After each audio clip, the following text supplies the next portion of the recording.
ఏమంటున్నాడు? దావీదు తన జీవితంలో చేసినటువంటి ఒక ప్రత్యేకమైనటువంటి కార్యం ఏమిటయ్యా అంటే దేవుని సన్నిధిని దూరం చేసుకున్నాడు.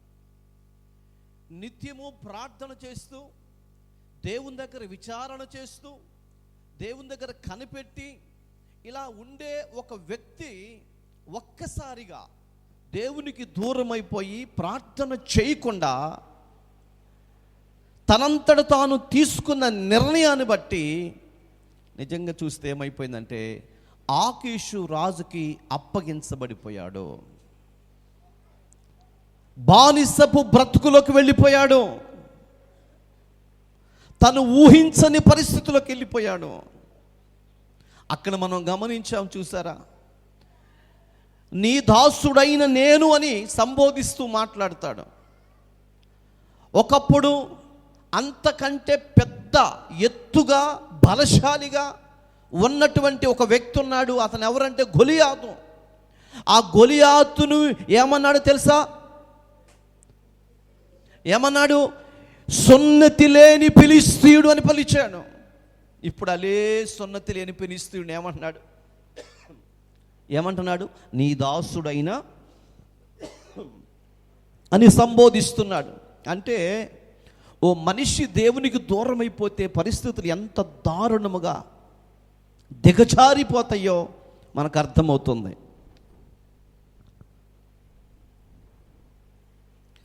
క్రీస్తునందు ప్రియులారా, ఈరోజు రెండవ సందర్భాన్ని మీకు చెప్తాను. ఆయన చేసినటువంటి పనిలో పోగొట్టుకున్నాడు, బానిసగా మారిపోయాడు, తిరిగి దక్కించుకున్నాడు, సమలెవలైపోయింది. మీకు అర్థం చేసుకోండి, దావీదు చేసిన మొదటి పొరపాటు ఏంటి? ఆ మొదటి పొరపాటు అంటే దేవునికి దూరం అయిపోయాడు, బానిసగా మారిపోయాడు, ఓర్పు సహనం నశించిపోయింది, దేవుని అభిషేకింపబడిన సౌలును చంపటానికి వచ్చాడు, ఒంటరి అయిపోయాడు, సమస్తమును పోగొట్టుకున్నాడు, ప్రార్థన ద్వారా తిరిగి అన్నీ దక్కించుకున్నాడు. ఇంతవరకు ఏమైపోయింది? సమలేవు, ఇక బాధ లేదు. దావీదు చేసిన రెండవ తప్పులో పరిశుద్ధ గ్రంథములో నుంచి కొన్ని మాటలు చూద్దాం. దావీదు చేసిన రెండవ తప్పు అదేమిటో మీకు జ్ఞాపకం చేస్తాను.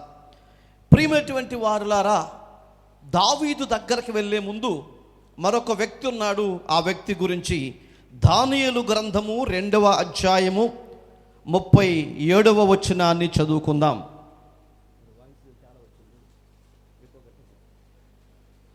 దానియేలు గ్రంథము 2వ అధ్యాయము 37వ వచనం. ఇప్పుడు నెబుకద్నెజరు గురించి మనం చూస్తున్నాం. వాక్యం వింటున్నటువంటి దేవుని ప్రజలారా, శ్రద్ధగా నా మాటల మీద మీరు మనస్సు ఉంచండి. దావీదు మొదటి చేసిన తప్పులో సమలెవెలుగా మార్చబడింది. పోగొట్టుకున్నాడు, తిరిగి దక్కించుకున్నాడు, అయిపోయింది. దావీదు చేసిన రెండవ తప్పు గురించి మనం వినే ముందు ఈ వ్యక్తి మనం చూస్తున్నాం. అతని పేరు నెబుకద్నెజరు. ఆయన ఒక కలగన్నాడు. ఆ కలగన్నప్పుడు కల యొక్క భావాన్ని దానియేలు ద్వారా దేవుడు తెలియచేశాడు.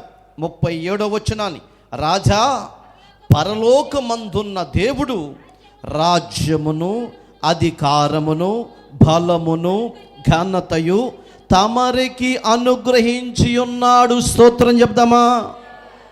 దానియేలు అంటున్నాడు, నెబుకద్నెజరు కలిగిన కలను బట్టి ఆ కల యొక్క భావాన్ని ప్రభు సన్నిధిలో ప్రార్థన చేసి తెలుసుకొనిన తర్వాత ఆయన అంటున్న మాట, నా దేవుడు పరలోకమందున్నటువంటి దేవుడు రాజ్యమును, అధికారమును, బలమును, ఘనతయు తమరికిచ్చాడు.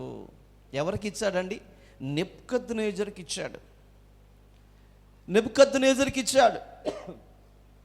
నెబుకద్నెజరుకి ఇవ్వడానికి గల కారణం ఏమిటంటే, ఒకసారి చెప్పండి, నెబుకద్నెజరుకు దేవుడు ఇంత ఘనత, ఇంత బలము, ఇంత రాజ్యము ఇవ్వటానికి గల కారణం ఏమిటి? కారణం ఏమిటంటే, షడ్రకు, మేషకు, అభిజ్ఞులు అనేటువంటి ముగ్గురు వ్యక్తులు కూడా బొమ్మకు మొక్కకపోతే వీరిని తీసుకెళ్ళి అగ్నిగుండంలో పడవేసిన తర్వాత వీళ్ళని బయటకు తీసిన తర్వాత దేవుడు వారి పట్ల చూపించిన కృపను బట్టి ఈ నెబుకద్నెజరు అంటాడు, ఈరోజు మొదలుకొని షడ్రకు మేషకు అబేద్నెగోలు సేవిస్తున్న సైన్యములకు అధిపతి యెహోవాను తప్ప మరి ఏ దేవుని మీరు పూజింపకూడదు, ఆరాధించకూడదు. ఈయనే దేవుడు, ఈయనే శక్తివంతుడు, బలవంతుడు, ఈయనే, కాబట్టి ఈయన్నే మీరు ఆరాధించాలి.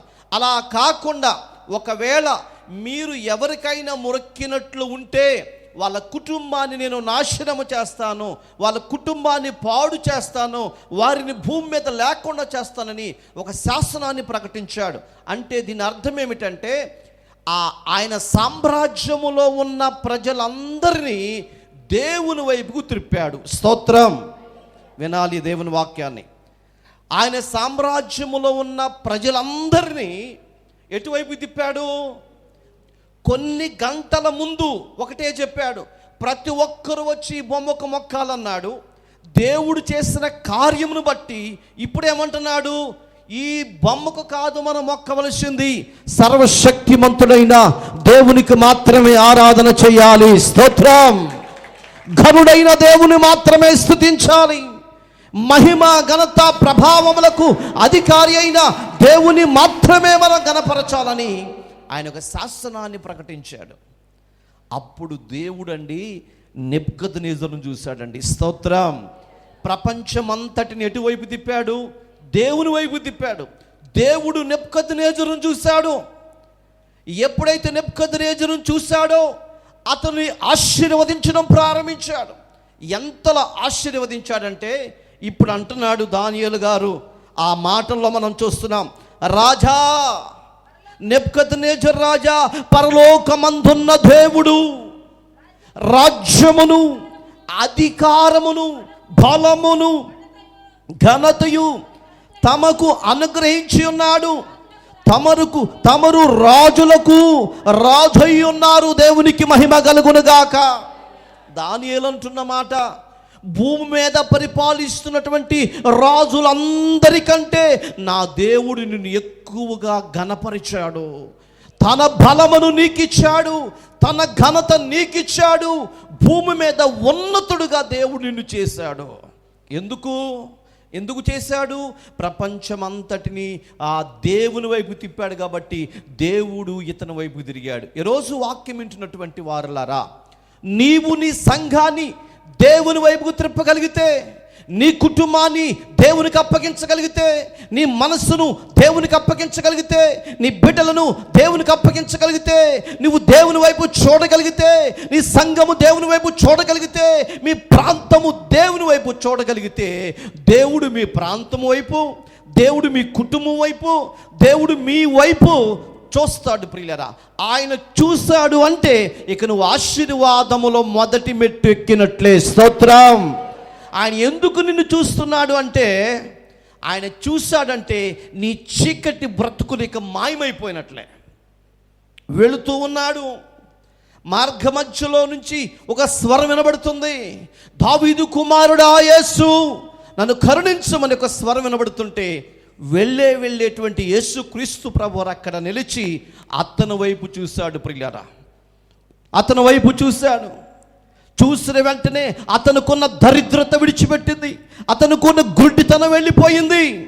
ప్రపంచానికి సాక్షిగా నిలబడ్డాడు. అంటే దేవుడు మనల్ని చూడాలని, దేవుడు మనల్ని చూడాలంటే మనము దేవుని చూడాలి, మన కుటుంబము దేవుని చూడాలి, మన ప్రాంతము దేవుని చూడాలి.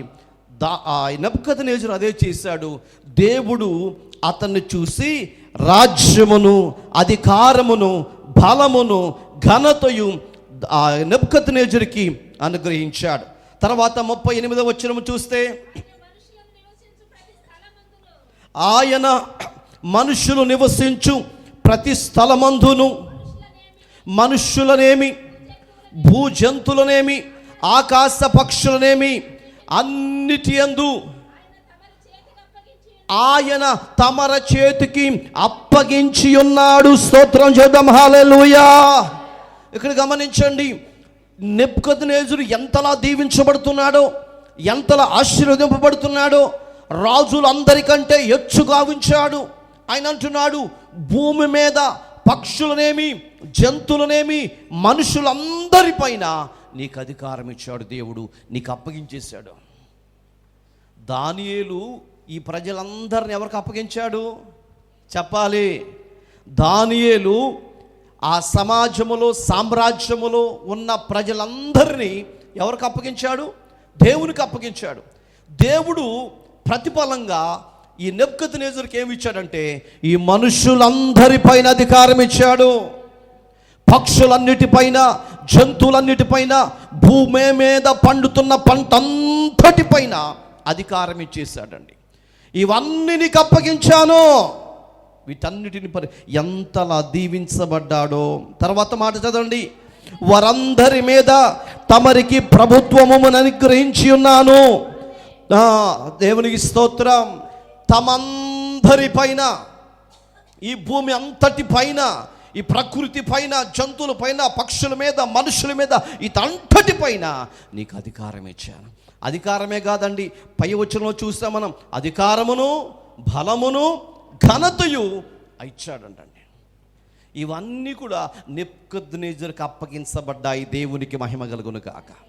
అనుగ్రహింపబడినప్పుడు దేవుని కౌగిలిలో, దేవుని సన్నిధిలో, దేవుని జ్ఞాపకాలలో ఆయన స్తుతిస్తూ, స్మరిస్తూ, ఆయనకు నమ్మకమైన వ్యక్తిగా బ్రతకవలసిన నెబుకద్నెజరు అలా బ్రతకలేదు. దేవునికి దూరం అయిపోయాడు. మనస్సును తాను గర్వించాడు. తన వల్ల ఇది జరిగిందనుకున్నాడు. అది చూస్తున్న దేవుడు ఏం చెప్పాడు తెలుసా? మరొక వచనంలోకి వెళ్ళిపోదాం. అది చూసిన దేవుడు 4వ అధ్యాయము 24వ వచనంలోకి వెళితే,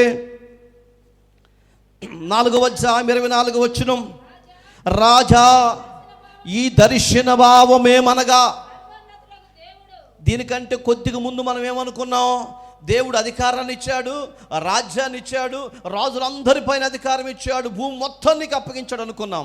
కానీ 2 అధ్యాయాలు దాటిన తర్వాత ఇక 4వ అధ్యాయంలోకి వచ్చినప్పుడు దానియేలు అంటున్నాడు, రాజా ఈ దర్శన భావమేమనగా, సర్వోన్నతుడైన దేవుడు రాజగుణ ఏలిన వాని గురించిన చేసిన తీర్మానమేదనగా, 25వ వచనం, తమ యొద్ద నుండకుండా మనుషులు నిన్ను తరుముదురు. ఆగండి, ఏమండి, ఇందాకేమన్నాడు? మనుషులందరిపైన నీవే అధికారివి, ఘనత నీకే, నీ నీడన వాళ్ళు విశ్రమిస్తారు. మనుషులే కాదు, పక్షులు సైతం కూడా నీ దగ్గరకు వస్తారు. వీటన్నిటిపైన అధికారం ఇచ్చానన్నాడు. అదే మనుషుల గురించి చెప్తున్నాడు. రాజా, దేవుడు నీ గురించి చెప్పిన దర్శనం ఏమిటంటే, దేవుడు తను ఏం చేయబోతున్నాడు తెలుసా? సర్వోన్నతుడైన దేవుడు చెప్పే మాట ఏమిటంటే, ఏ మనుషుల మీద నువ్వు అధికారిగా ఉన్నావో, ఏ మనుషులకు నాయకుడిగా ఉన్నావో, ఏ మనుషులపైన రాజ్యము చేస్తున్నావో, ఆ మనుషులు నిన్ను తరుముదురు. తరిమే రోజు వస్తుంది, వాళ్ళు నిన్ను తరుముతారు. తర్వాత మాట, నీవు అడవి జంతువుల మధ్య నివాసము చేయబోతున్నావు. దేవునికి స్తోత్రం. ఎక్కడండి? అడవి జంతువుల మధ్య. ఇందాకేమన్నాడు? ఇందాక చదువుకున్న దానిలో, ఈ జంతువులన్నిటిని నీకు అప్పగించాను, నీవు ఆహారం వాటికి పెడతావు, నీ వల్ల అవి బ్రతుకుతాయి అని చెప్పిన దేవుడు ఇప్పుడేమంటున్నాడు తెలుసా అండి? ఇప్పుడేమంటున్నాడు? అడవి జంతువుల మధ్య నువ్వు బ్రతకబోతున్నావు. ఎందుకని? ఊరిలోకి వెళ్తే మనుషులు నిన్ను తరమబోతున్నాడు, మనుషులందరూ నిన్ను తరిమి కొట్టేస్తారు. అప్పుడు అడవిలోకి పరిగెత్తుతావు, అడవిలో జంతువుల మధ్య నివాసం చేయబోతున్నావు. తర్వాత పశువుల వల్లే. దేవునికి మహిమ కలుగునుగాక. నెబుకద్నెజరు అండి, తన ఆహారము ఎలాంటిదంటే, రాజుల భోజనాన్ని గురించి చెప్పాను మీకు. 100 గొర్రెలు, 100 దుప్పెలు, వీటన్నిటి గురించి చెప్పాను. ఒక్కరోజు పెట్టే ఆహారం 20 పెళ్ళిళ్ళు చేసేయచ్చు మనం. ఒక్క పూట తినే ఆహారంతో 20 పెళ్ళిళ్ళు చేసేయచ్చు. ఏది? పప్పు అన్నం కాదు, కోడి చికెన్తో కాదు, ఏట మాంసంతో భోజనం పెట్టచ్చు. తిన్నవాడికి తిన్నంత కొంచెం వేసి మళ్ళీ అడిగే పని లేదు. ఇక వాడిష్టం, ఎంత మటన్ తింటానంటే అంత మటన్ వేసి 20 పెళ్ళిళ్ళు చేయొచ్చు ఒక్క పూట భోజనంతో. స్తోత్రం. ఆ టేబుల్ మీద పెడితే ఇటువైపు నుంచి అన్ని రకాలు పేర్చబడి ఉంటాయి. దుప్పి మాంసము, గొర్రెల మాంసము, మేకల మాంసము, ఇవన్నిటినీ తయారు చేసి రాజు ముందు ఉంచుతారు ప్రియులారా. దానికంటే ముందు ఈ గొర్రెలు మేకలు ఏవైతే ఉన్నాయో తమ దేవతకు బలిచ్చి వాటిని తీసుకుని వధించేవాళ్ళు. అవి బలమైన భోజనం. ఆ బలమైన భోజనాన్ని దానియేలు గారు, షడ్రకు, మేషకు, అబేద్నెగోలు అనబడుచున్న ఈ నలుగురు వ్యక్తులు, మాకు ఈ ఆహారం వద్దు. రాజు చెప్పాడు ఏమని? బలశాలులుగా వారిని తయారు చేయమని చెప్పాడు. బలశాలులుగా వాళ్ళు తయారు చేయబడాలంటే బలమైన ఆహారం కావాలి. అందుకని ఈ ఆహారం పెట్టడానికి తీసుకెళ్తే, ఈ ఆహారం మాకొద్దు, మామూలు ఆహారం మాకు చాలు అని చెప్పారు. స్తోత్రం. 10 రోజులు టెస్ట్ పెట్టుకోండి, మిగిలిన వారందరికీ ఈ రాజుగారి దగ్గర నుంచి తీసుకొచ్చిన ఆహారాన్ని పెట్టండి, మేము సాదాసీదాగా ఉన్న కోటా బియ్యంతో బతికేస్తాం. ఓకే, 10 రోజులు టెస్ట్ పెట్టుకున్నారండి. 10 రోజులు అయిన తర్వాత అధికారి వచ్చి చూసినప్పుడు ఈ బలశాలులందరూ కూడా నీరసమొహాలు వేసుకొని తిండి కోసం ఆహ్లాదపడతా ఉన్నారండి. ఈ కోటా బియ్యంతో సాధారణమైన భోజనాన్ని తిని దేవుని వెలుగులో ఉన్నటువంటి ఈ నలుగురు వ్యక్తులు ప్రకాశించుచున్నారు. స్తోత్రం. ప్రకాశించుచున్నారు అంటే రాజభోజనం అలాంటి కమ్మనైన గొప్ప భోజనాన్ని తినవలసిన ఈ యొక్క నెబుకద్నెజరు, రాజకోటలో ఉండవలసిన నెబుకద్నెజరు, 1000 మంది పనివారి మధ్య ఉండవలసిన నెబుకద్నెజరు ఇప్పుడు మనుషుల చేత తరమబడి ఎక్కడికి వెళ్ళాడు? అడవిలోకి వెళ్ళాడు. ఎవరి మధ్య ఆహారాన్ని తీసుకుంటున్నాడు? పశువుల మధ్య, గుర్రముల మధ్య, ఏమండి అక్కడ ఉన్నటువంటి సింహముల మధ్య, పులుల మధ్య, ఎలుగుబంటుల మధ్య అవి తినే ఆహారాన్ని, అంటే గడ్డిని తినిపిస్తున్నాడు. మనకు అర్థమవుతుంది ఈయన ఏం చేశాడంటే తనలో అహంకారాన్ని పెంచుకున్నాడు, అహంభావాన్ని పెంచుకున్నాడు, దేవుని గుర్తించలేకపోయాడు. దేవునికి మహిమ కలుగునుగాక. ఈరోజు చాలామంది కూడా దేవుని గుర్తించే స్వభావం ఉండదండి. బాధ వచ్చినప్పుడు ప్రభు సన్నిధిలో ప్రార్థన చేస్తారు, ఉపవాసాలు ఉంటారు, కన్నీరు గారుస్తారు. కొంచెం డబ్బులుంటే దేవుని సన్నిధికి వెళ్ళలేము, దేవుని సన్నిధికి దూరం అయిపోతూ ఉంటాం. పెళ్ళిళ్ళు, ఫంక్షన్లు, షాపింగ్లు, ఇవే జీవితం సరిపోయింది ప్రియులారా. ఎంత బాధకరమైన విషయమో, ఎంత దుఃఖకరమైన విషయమో మనం ఆలోచన చేయవలసిన వారమై ఉన్నాం. ఇది వాక్యాన్ని ఇంకా కొన్ని వచనాలు అక్కడ చదివితే నెబుకద్నెజరు గురించిన అజ్ఞానాన్ని దేవుడు అక్కడ బయట పెట్టాడు. అంటే ఆశీర్వదించిన దేవుడే ఏం చేశాడండి? అడ్డగాడిదలాగా మార్చేశాడు, పనికిమాలిన తనంగా మార్చేశాడు, అదిగో అడవిలోకి పంపించేశాడు. అంటే ఇప్పుడు మనకు అర్థమవుతుందండి, ఆశీర్వదించినప్పుడు మనం అణిగి మణిగి ఉండాలి, కానీ అహంకారముతో వెర్రవేగకూడదు. స్తోత్రం. గర్వపు స్వభావంతో బ్రతకూడదు. అంటే భూమి మీద ఉన్నటువంటి ఆయన రాజ్యంలో ఉన్న ప్రజలందరూ వచ్చి ఆయన ముందుకు వచ్చి ఆహారం తింటుంటే ఎంత గొప్ప ఘనత వచ్చిందో, ఇప్పుడు ఆ మనుషుల చేతనే తరువుబడ్డాడు. దేవునికి మహిమ కలుగును గాక. ఇది నెబుకద్నెజరు అయితే, ఇప్పుడు మనం చెప్పుకున్నటువంటి వ్యక్తి దావీదు. స్తోత్రం. దావీదు మొదటి భాగములో పోగొట్టుకున్న అన్నిటిని ఏం చేశాడు? ఒక ప్రార్థన చేత మళ్ళీ దక్కించుకోగలిగాడు. రెండవ భాగములో, అంటే రెండవ తప్పులో ఏం పోగొట్టుకున్నాడో, పోగొట్టుకున్న వాటిని దక్కించుకున్నాడా లేక నష్టపోయాడా, ఇప్పుడు మనం చూడబోతున్నాం. స్తోత్రం. దినవృత్తాంతముల గ్రంథము 13వ అధ్యాయము 4వ వచనం. దినవృత్తాంతములు రాసిన మొదటి గ్రంథం 13వ అధ్యాయము 4వ వచనం. త్వరగా చూడండి. జనులందరి దృష్టికి అనుకూలమాయను గనుక జనులందరూ చేయుదుమనిరి. కాగా దేవుని మందసము కిరితి నుండి తీసుకొని వచ్చుటకు దావీదు ఐగుప్తు యొక్క షీహోరు నది మొదలుకొని హమాతునకు పోవు మార్గము గుండా నుండు ఇశ్రాయేల్ అందరినీ సమకూర్చెను. ఈ వచ్చిన ప్రతిదీ కూడా మీరు గుర్తుపెట్టుకోండి, ఇందులోనే మనకు కొన్ని మాటలు దొరుకుతాయి. తర్వాత 6వ వచనం చదువుదాం. కెరూబుల మధ్య నివాసము చేయు దేవుడే యెహోవా నామము పెట్టబడిన ఆయన మందసము యోధాలో నుండి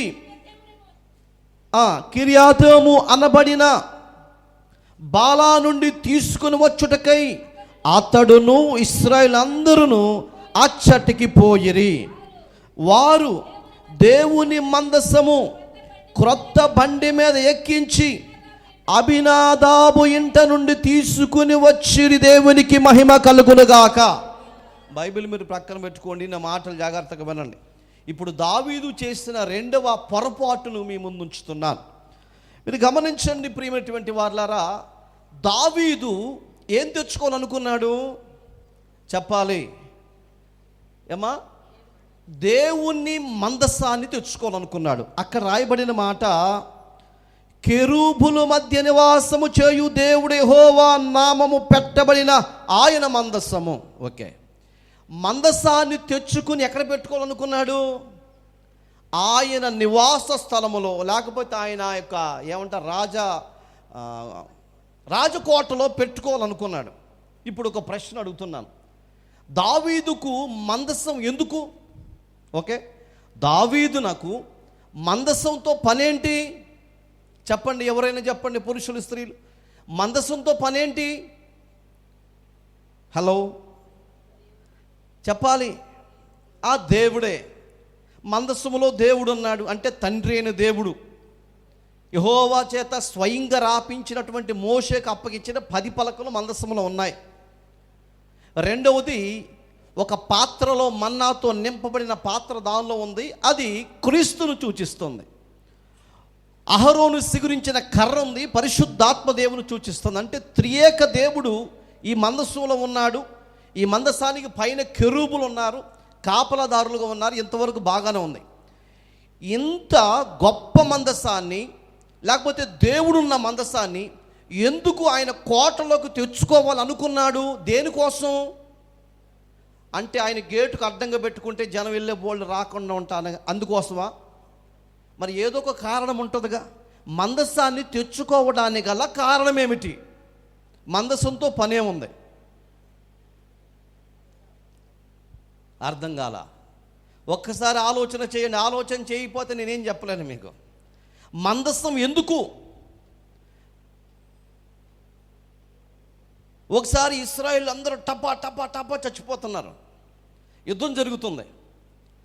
ఆ యుద్ధాన్ని అప్పటివరకు ఆపి అందరూ చోట కూర్చుని అసలు ఎందుకు చచ్చిపోతున్నాం మనం అంటే, వారిలో నుంచి ఒకడు లేచి అంటాడు, అయ్యా యెహోవా మందసం మన దగ్గర లేదు కాబట్టి చచ్చిపోతున్నాం మనం. అయితే ఏం చేద్దాం, సిలోహులో ఉన్న మందసాన్ని తీసుకొద్దామని బలోమని వెళ్ళిపోయారు. మందసాన్ని తీసుకొచ్చి యుద్ధ భూమిలో పెట్టారు. అయినా కానీ చచ్చిపోయారు వీళ్ళు. సుమారు 34,000 మంది ఎంతమంది చంపబడ్డారు ప్రియులారా. ఇప్పుడు చెప్పండి, ఈ మందసము దావీదునకు ఎందుకు అవసరం? ఏ పని నిమిత్తం తెచ్చుకుందాం అనుకుంటున్నాడు? మందసం ఉంటే ఏమైనా ప్రయోజనం ఉందా? మందసం వల్ల ఆయనకు ఉపయోగం ఏమైనా ఉందా? ఎందుకు మందసాన్ని తెచ్చుకోవాలనుకుంటున్నాడు చెప్పండి?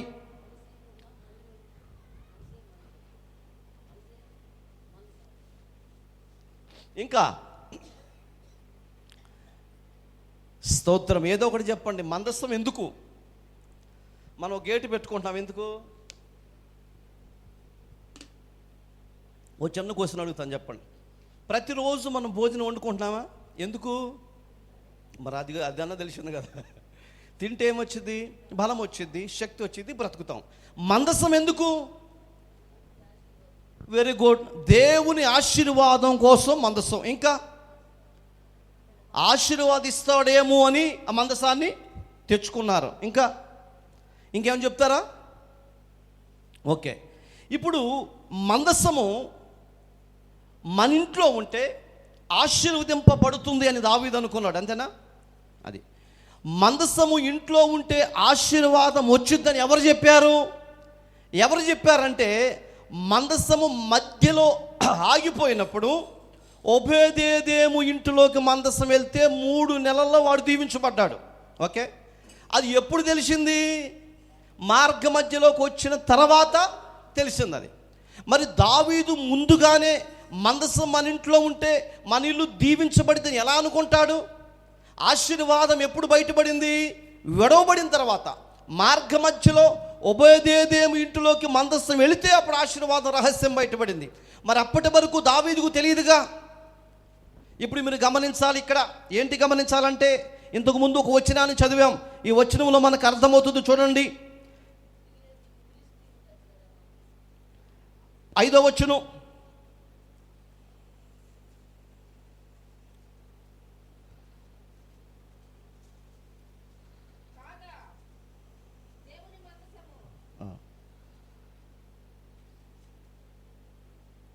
చదవమ్మా. 13:5 చదవండి.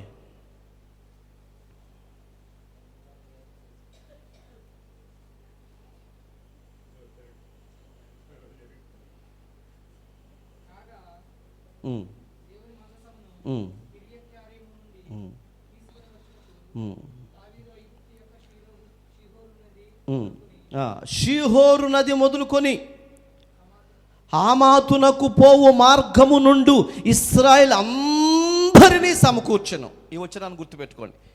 మందసాన్ని తీసుకురావటానికి ఎవరిని సమకూర్చుకున్నాడంటే మీకు అర్థమవటం చెప్తాను. ఢిల్లీ నుంచి గల్లీ దాకా ఉన్న ప్రజల మొత్తాన్ని సమకూర్చుకున్నాడు. ఎవరిని? ఇశ్రాయేలీలని సమకూర్చుకున్నాడు. సమకూర్చుకుని మందసం తీసుకొద్దాం అనుకున్నాడు. ఇప్పుడు దావీదునకు, వినండి అమ్మా, మీరు బైబిల్ తర్వాత చదువు. దావీదునకు మందసం ఇంటో ఉంటే ఆశీర్వాదం వచ్చిద్దన్న సంగతి ఆయనకి తెలియదు. అది ఎప్పుడు బయటపడిందంటే ఒబేదేదోము ఇంట్లోకి వెళ్ళిన తర్వాతనే బయటపడింది.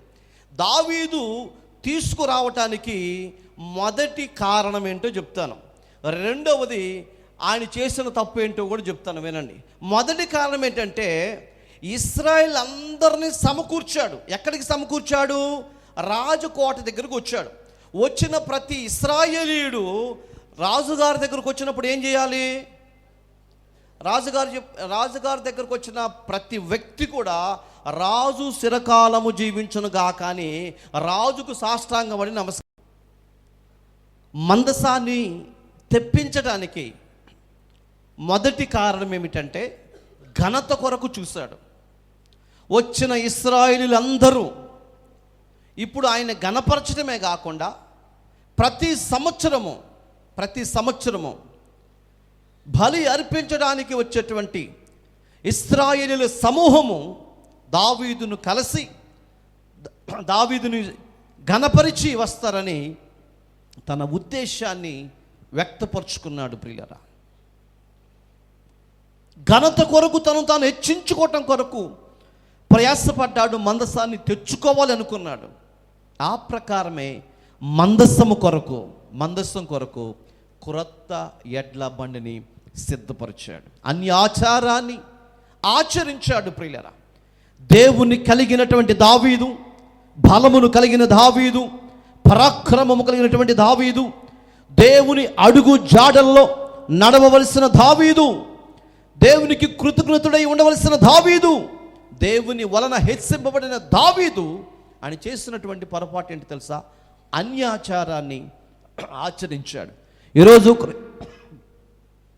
క్రైస్తవ సంఘాలలో, దేవుని ప్రజలలో అన్యాచారాన్ని ఆచరించే వాళ్ళు లేకపోలేదు. ప్రియులారా, క్రీస్తు రక్తంలో కడగబడిన వాళ్ళే, ముద్రింపబడిన వాళ్ళే, ప్రభువుని ఎరిగినటువంటి వాళ్ళే అన్యాచారాలకి వారి జీవితాన్ని అప్పగించుకుంటున్నారు. దేవుని దగ్గర విచారణ చేయవలసిన ప్రజలు విచారణ చేయటం లేదు. దేవుని అడగవలసిన ప్రజలు దేవుని అడగటం లేదు. అన్యాచారాల ప్రకారము, సిద్ధాంతాల ప్రకారము, కట్టుబాటుల ప్రకారము వారి జీవన శైలిని నడిపించుకుంటున్నారు. అది దేవునికి నచ్చటం లేదు. ప్రియులారా, దావీదు అంతకుముందు వరకు ప్రతి విషయంలో దేవుని దగ్గర విచారణ చేసే దావీదు ఈరోజు విచారణ చేయకుండా తన కొరకు తాను ఏం చేసుకున్నాడండి? ఘనత కొరకు మందసాన్ని తెచ్చుకోవాలనుకున్నాడు. రెండవది అన్యాచారాన్ని ఆచరించాడు. క్రొత్త ఎడ్ల బండిని అక్కడ ప్రారంభించాడు. ప్రియులారా, తయారు చేపించాడు. మందసం తీసుకురావటం కోసం ఆచారాన్ని ఆచరించాడు. దేవుని చిత్తాన్ని ప్రక్కన పెట్టాడు. పౌలు గారు ఒక మాట అంటాడు, నన్ను బలపరచువాని అందే నేను సమస్తమును చేయగలను.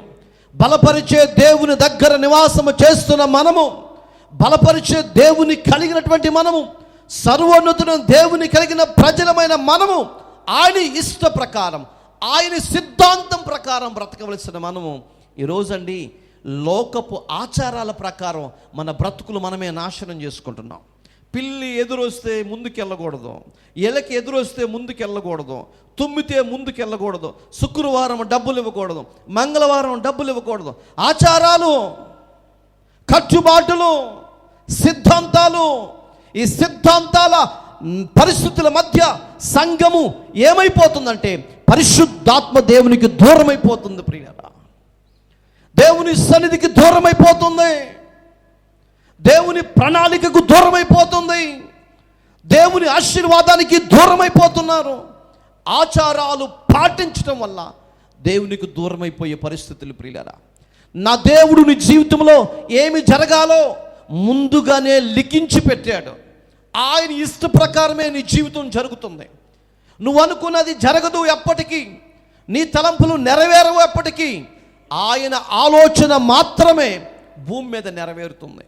మనమంతటా మనము చనిపోదామనుకుంటే చావు మన దగ్గరికి రాదు. ఆయన అనుకుంటే వచ్చేస్తుంది. ఆయన అనుకుంటే వచ్చేది. మనం అనుకుంటాం, ఎవరైనా లేనప్పుడు, వెళ్ళిపోయినప్పుడు, అయ్యో ఆ రోజు ఇలా చేస్తే బాగుండేదే, అలా చేస్తే బాగుండేదే అనుకుంటాం. ఏమి చేసినా కానీ అతని దినములన్నీ ప్రభువునందు లిఖించబడి ఉన్నవే. దాన్ని ఎవడు ఆపలేడు, మార్చలేడు, మార్చడం కుదరదు. ప్రియా దేవుని బిడ్డలారా, ఈరోజు వాక్యం వింటున్నటువంటి వారు గమనించండి. మరి ఎందుకండి ఆచారాలు, ఎందుకంటే అలవాట్లు? ఎవడో ఒకడు చెప్తాడు, దాన్నే ఫాలో అయిపోతూ ఉంటారు. ఎవరో ఒక వ్యక్తి చెప్తే ఆ ప్రకారమే వెళ్ళిపోతూ ఉంటారు. ఒకడెళ్ళి ఇంటికి గుమ్మం ఎదురుగా మామిడి చెట్టు పెట్టాడు, ఆ నేల మంచిది, మంచి కాయలు కాసింది. వాడు చెప్తాడు, ఇంటికి ఎదురు గుమ్మంకి ఎదురుగా మామిడి చెట్టు ఉంటే వాడి జీవితమే ఫలించిద్దని చెప్తాడు. ఇక ప్రతి ఓడి వెళ్ళి ఎక్కడ పడతాడండి? దేవునికి మహిమ కలుగును గాక. అంటే ఒక్కళ్ళు ఏం చేస్తున్నారో ఈ మనిషి అదే చేస్తున్నాడు. అనుకరించటం అంటారు. ఈరోజు చాలా చాలా కటింగ్స్ వచ్చేస్తున్నాయి, జుట్టు కటింగ్స్. మామూలుగా కటింగ్ వేయించుకుంటే 100 రూపాయలు, 150 రూపాయలు తీసుకుంటారు. ఈ మధ్య హెయిర్ స్టైల్ మార్చేస్తున్నారు. పైన జుట్టు, చుట్టూ కట్టు, మధ్యలో 2 దారాలు పెట్టుకోవటం. ఏంట్రా అంటే ఎవడో చేసుకున్నాడంట, ఆడిని ఫాలో అవుతున్నాడంట. వాడి దగ్గర డబ్బులు ఏమని చేసుకుంటాం, మన దగ్గర డబ్బులు లేవు. మరి ఏం చేయాలి? మనకు తగినట్టు మనం బ్రతకాలి, మన స్టైల్లో మనం బ్రతకాలి, దేవునికి నచ్చినట్లు బ్రతకాలి. దేవునికి మహిమ కలుగునుగాక. దేవునికి నచ్చినట్లుగా బ్రతకవలసిన దావీదు, దేవుని సిద్ధాంతాన్ని పాటించవలసిన దావీదు, దేవుని కట్టడను పాటించవలసిన దావీదు వాటిని ప్రక్కన పెట్టాడు. ఈ మధ్యకాలంలో ప్రయాణం చేస్తుంటే ఒకడు బాగా జుట్టు పెంచాడు. నేను ఆడమ్మాయి అనుకున్నా, ఎందుకంటే చెవులు కూడా కుట్టించుకున్నాడు. మేసాలను చూసి గుర్తుపట్టేవాడు మగోడని. ఏం జరుగుతుందో ప్రపంచం అర్థం కావట్లేదు. నిన్నే ఒక పేపర్లో చూసాం, ఒక న్యూస్లో చూశాను. 2 ఆడవాళ్ళు పెళ్లి చేసుకున్నారంట. వాళ్ళకేం పుట్టిందో పోయే కాలం. 2 మగవాళ్ళు పెళ్లి చేసుకుంటున్నారు. ఏం పుట్టిందిరా మీకు? దేవుడు నరుడు ఒంటరిగా ఉండకూడదని స్త్రీని సిద్ధపరిచిన సంగతి నీకు తెలియదంటరా? ఏ కాలం అండి ఇది? పోయే కాలం. అందుకనే ఏం చేస్తున్నారు ఎవరికి అర్థం కావటం లేదు. చక్కగా బట్టలు వేసుకుని ఉండొచ్చు అండి. ఈ మధ్యకాలంలో ప్యాంట్ ఎక్కడ పడితే చింపుకుంటున్నారు. వాళ్ళే స్టైల్ మెయింటైన్ చేస్తున్నారు, షర్టులు చింపుకుంటున్నారు, చెవులు కుట్టించుకుంటున్నారు, ముక్కులు కుట్టించుకున్నారు. ఎవడెట్ట బతుకుతున్నాడు ఎవరికి అర్థం కావటంలా. దేవుడు మనిషిని మనిషిగా నిలబెట్టి చక్కగా బ్రతకరా అని చెప్తుంటే మనిషి వివిధ తంత్రాలు కలిగించుకుంటున్నాడు. ప్రియులరా, దావీదు చేసిన పని కూడా అదే. దేవుని చిత్త ప్రకారం బ్రతకలేదు, దేవుని ఇష్ట ప్రకారం బ్రతకలేదు, దేవుని ఆలోచన చప్పున బ్రతకలేదు. క్రొత్త బండిని తయారు చేపించాడు, అది దేవునికి నచ్చలేదు. ఇశ్రాయేలు అందరిని సమకూర్చాడు. ఇదిగో మందసం ఇక్కడ పెడుతున్నాము, ఈ మందసానికి మీరు దహన బలులు అర్పించాలి.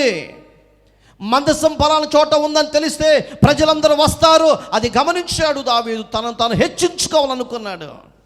ఇందాక చెప్పాను, నెబుకద్నెజరు తనను తాను హెచ్చించుకున్నాడు కాబట్టి ఏమైపోయిందండి? గడ్డి తినే పరిస్థితి వచ్చేసింది.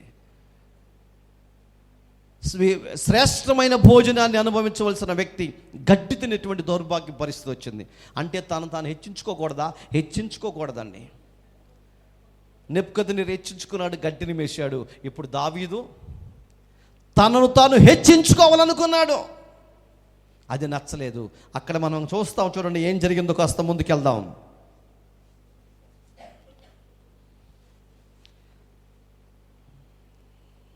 చదవండి.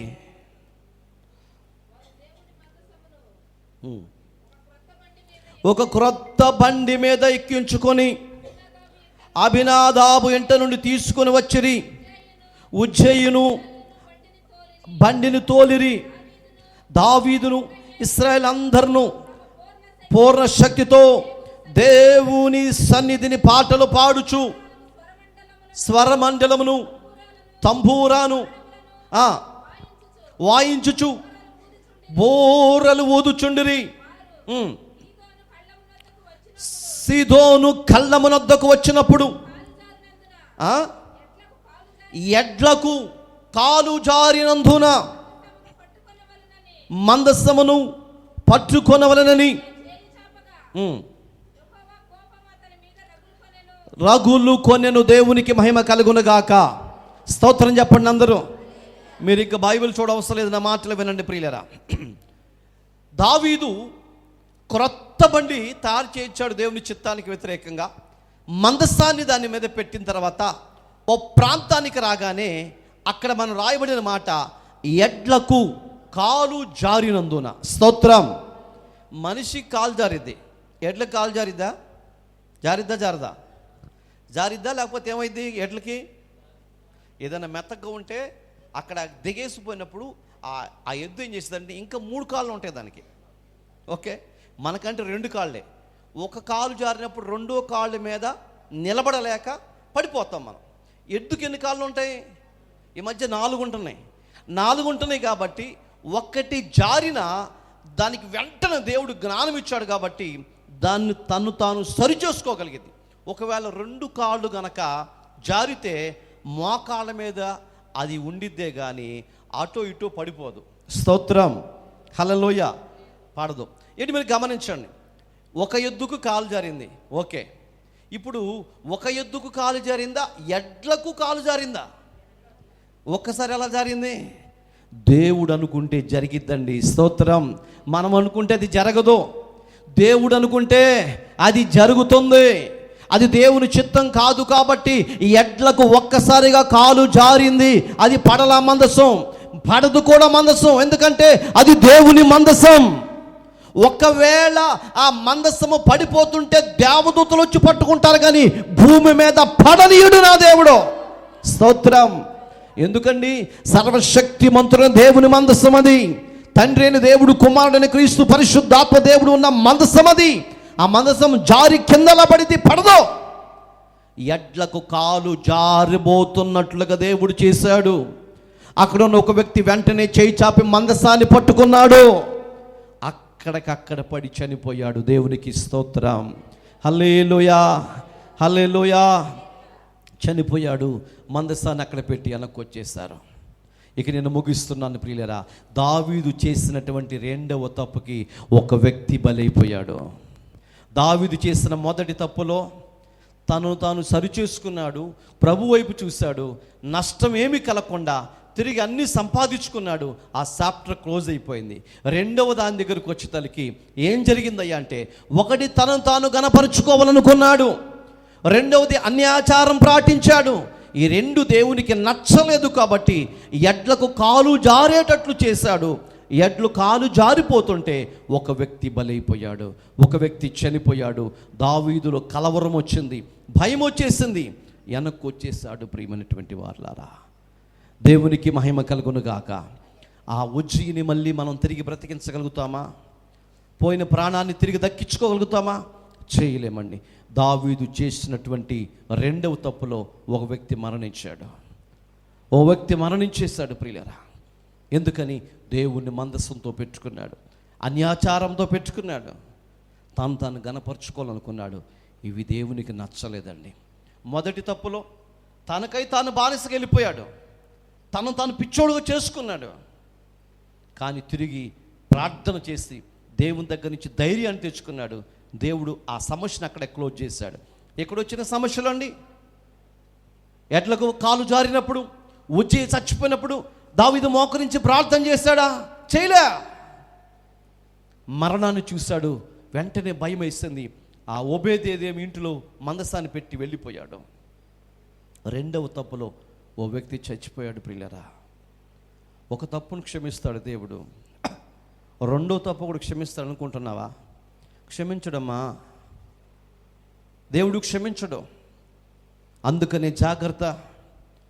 ఒకసారి నువ్వు పడిపోయేవేమో, దాన్ని సరి చేసుకో. ప్రభు దగ్గరకు వచ్చి మోకరించి ప్రార్థన చేయి, ప్రభు దగ్గర ఒప్పుకో, సరి చేసుకుని జీవితాన్ని. అలా కాదని రెండవ తారి కనుక మనం తప్పు చేస్తే, అదిగో రెండవసారి తప్పు చేసినందుకు శిక్ష ఏమిటి? మరణం వచ్చింది. జాగ్రత్త. దాన్ని తప్పించేవాడు ఎవడు లేడు.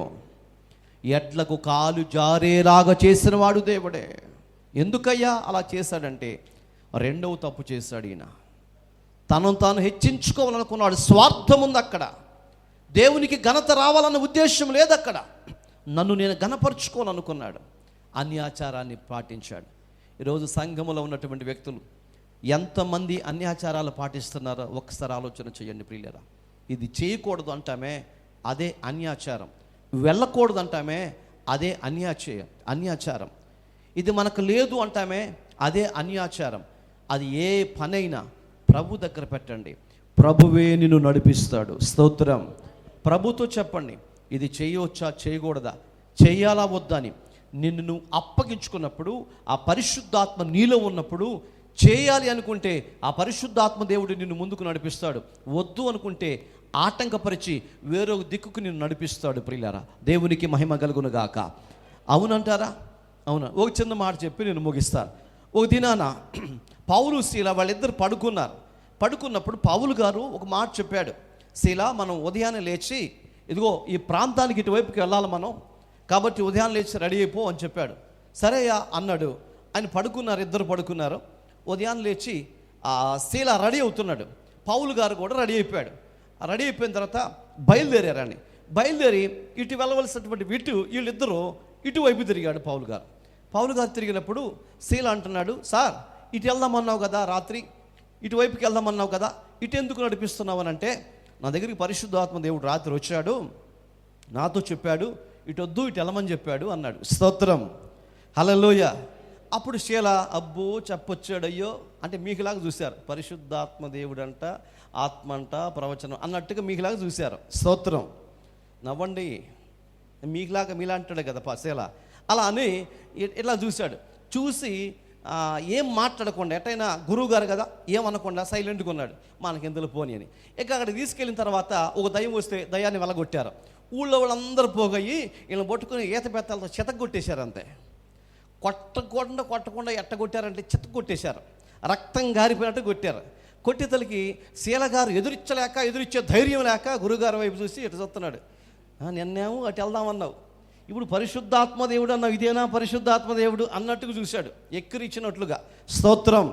మనలో చాలామందికి ఎక్కిరిచ్చే స్వభావం ఉంటుందండి. పాట పాడితే తట్టుకోలేరు, పద్యం చెబితే తట్టుకోలేరు. నిజమే, ఒకళ్ళు పాట పాడుతుంటే తట్టుకోలేరు, ఒకళ్ళు పరిచయం చేస్తుంటే తట్టుకోలేరు. అదే ఒక బాధతో చూస్తూ ఉంటారు. ఇలా ముఖం మీద పంచదార బొయ్య. దేవుడికి మహిమ కలుగును గాక. పౌలు గారు ఇలా చూస్తుంటే ఆ పౌలు గారు నవ్వుతున్నాడు, శీలనేమో ఎక్కిరిచ్చినట్లుగా పరిశుద్ధాత్మ దేవుడు అన్నావు, ఏడిని దేవుడు అన్నట్టు చూస్తుంటే పౌలు గారు నవ్వుతూ ఏం మాట్లాడాల. కొంత టైం అయిపోయిన తర్వాత వీళ్ళని తీసుకెళ్ళి ఆ సావులో కట్టేశారు, ఒక జైల్లో కట్టేశారు. కట్టేస్తే బాగా కొట్టే రక్తం గారిపోతూ ఉంది. ఇక పౌలు గారు పాటలు పాడుతూ ఉన్నాడు. పక్కనున్న శిష్యుడు గారు ఇన్ని దెబ్బలు తగిలి బాధపడితే ఎవడైనా పడుకుంటాడు ముక్కుతా మూలకుండా, అలాంటిది ఈయనేంటి పాటలు పాడుతున్నాడు, తప్పదు కదా అన్నట్టుగా మీహిమదుడిగానే పాటలు పాడుతున్నాడు. స్తోత్రం. హల్లెలూయా. ఏంటి, చాలామంది అంతే పాడాలి కదా అని పాడుతూ ఉంటారు, కొట్టాలి కదా కొడతాడు. ఆత్మతో సత్యంతో ఆరాధించే వాళ్ళు కనపడరు, దేవునికి చెయ్యాలి కదా అన్నట్లు చేస్తున్నాడు శీల గారు. ఇంతలో ఒక్కసారిగా అకస్మాత్తుగా ఆకాశము తెరువబడి ఆకాశం నుంచి పరిశుద్ధాత్మ శక్తి వారి మెత్తికి దిగొచ్చి వారి సంఖ్యలు పటమని తెగిపోయాయి. హల్లెలూయా. పటమని తెగిపోగానే ఒక్కసారిగా భూకంపం వచ్చినట్టుగా ఆశ్చర్యంగా కలవరపడిపోయారు అందరూ. సరసాల నాయకుడికి వణుకు పుట్టింది, పరిగెత్తుకొచ్చాడు.